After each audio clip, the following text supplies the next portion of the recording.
One of the fundamental architectural change that's coming with AI and LLM is the migration from a rule-based philosophy to an inference-based philosophy.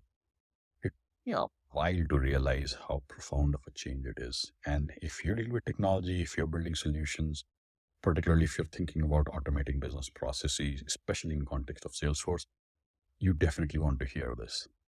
I'll give you an example, which is Einstein chatbots.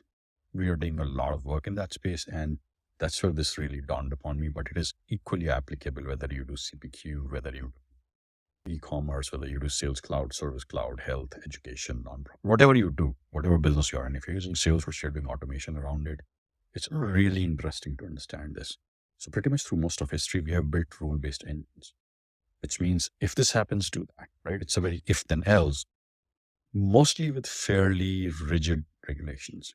So if you think about it from an Einstein chatbot perspective, you have intents, you have utterance, and you've built a rule engine that says, if the person in chat said human, agent, representative, connected, very simply, right? So you've got an Einstein intent, which is agent.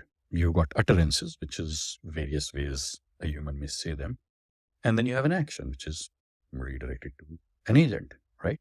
When you are looking at a slightly more complex Einstein chatbot implementation, it is not uncommon to have 50 plus intents. They just mushroom before you know that.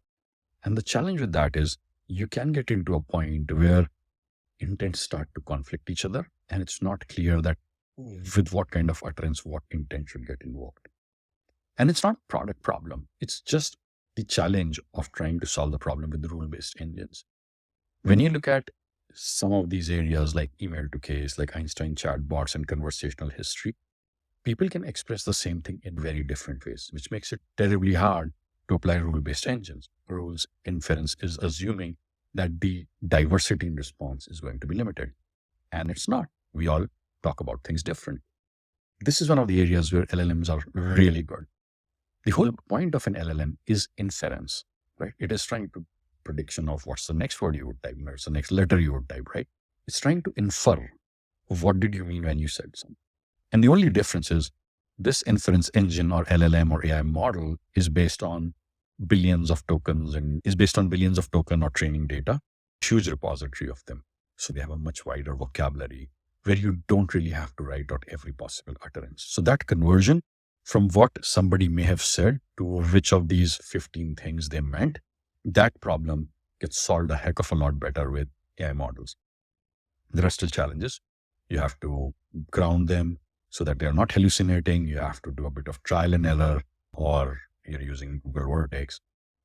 All of these have their own nuances. So you will have to do a little bit of training, a little bit of tuning, do a bunch of trial and error, make sure it addresses the vast majority of it.